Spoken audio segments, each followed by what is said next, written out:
Hi all, Cynthia here, welcome back. So I've grabbed the cut file that was a part of the September kit that I received from the Wild Hair Kits, and I'm just going to cut it apart. When I received the kit, I was wondering, how should I use it? I didn't know whether I was going to use it as a whole cut file, what part of it I might back, would I cut it up into circle shapes, or how I would cut it. And then I was looking at it one day and I saw more the flowers, the petals, these cut out, and I visualized them sort of stacked on top of each other. So that's what I've done. I've gone through, and I didn't make you watch me do all that, but I've gone through and cut them all out. Now some of the ends are not perfect, but that's fine by me. I think by the time I layer them up, they should look fine. So I've now grabbed the 6x6 paper pad, and this is from Pink Fresh Studios Simple and Sweet collection, and I'm just pulling out a couple of papers that I think I might use. I'm really trying to go for the sort of a nice light airy feel for this particular one, but we'll see how we go. Decided that before I will back them, I might actually do a little bit of mixed media and get some oxide, Distress Oxide inks out, and just colour the leaves up, or the cut file here up a little bit with a few different colours that I think go well with this collection. So I've grabbed this orange out, and I've grabbed the light blue out, and I think this is more of a nearly a deep yellow. The orange oxide, I just can't think what it is called at the moment. Is this something marmalade?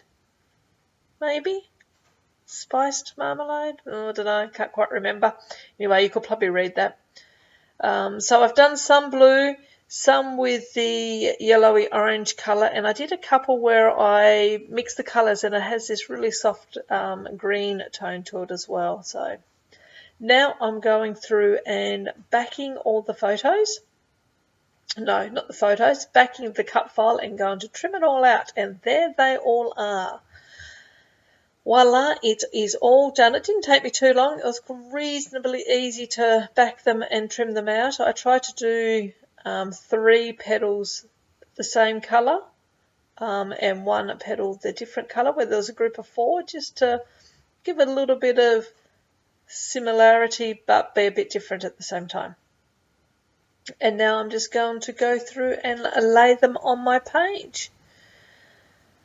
So with the this layout, I had these florals cut out sort of in this design already, and I'm thinking about how am I going to do it. And I saw a lady on, I saw a layout, I should say, on Instagram, Facebook. If I can find it again, I will link it. I'll either insert it here, or I'll link it below, or I'll put it at the end with the close-up photos.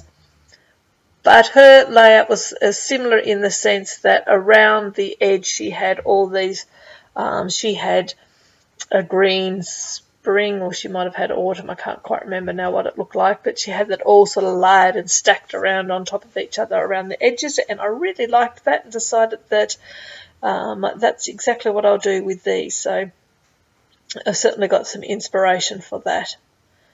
Going ahead now, grabbed the trusty hot glue gun and decided that I will start gluing them down. You saw me grab that big doily there from my stash, and we'll use that as a layer behind my photo here.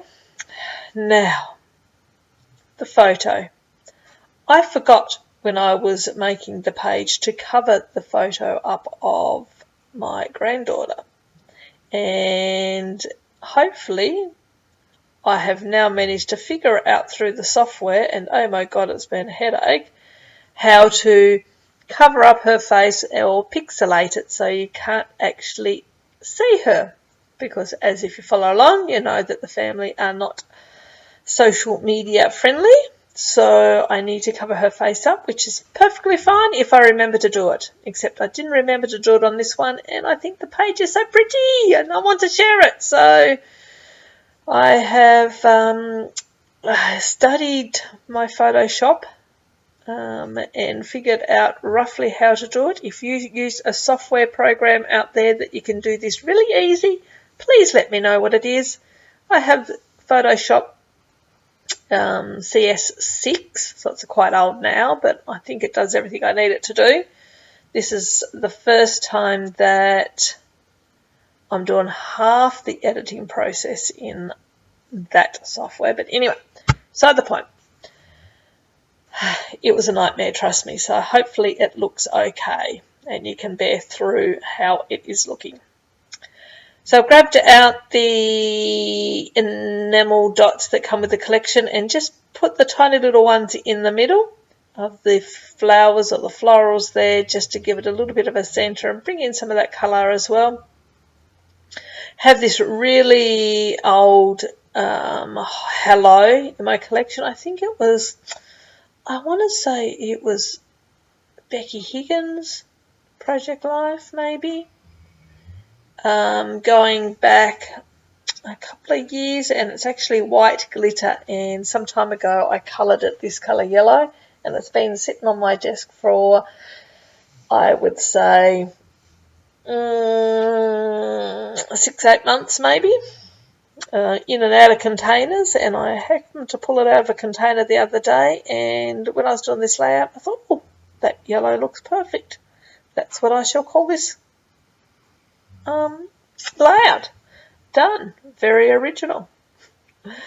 So now I'm going through the paper pad again. I decided I want to just put a little bit of something under that photo to be able to put that title on.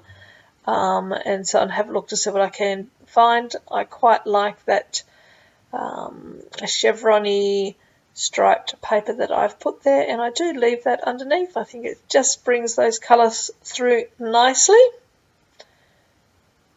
And I'll put that down. What else am I going to do? Once I put this down, I think I then come back in and decide that I will put my photo down at this stage. Yep, liking the placement of the photo, so just going to pop that back in, and I just use, you'll see in a minute, I use this piece of ephemera just so I don't get my fingers all over it. Liking the way that looks. I had that little black and white, I think it's a lemon that has a leaf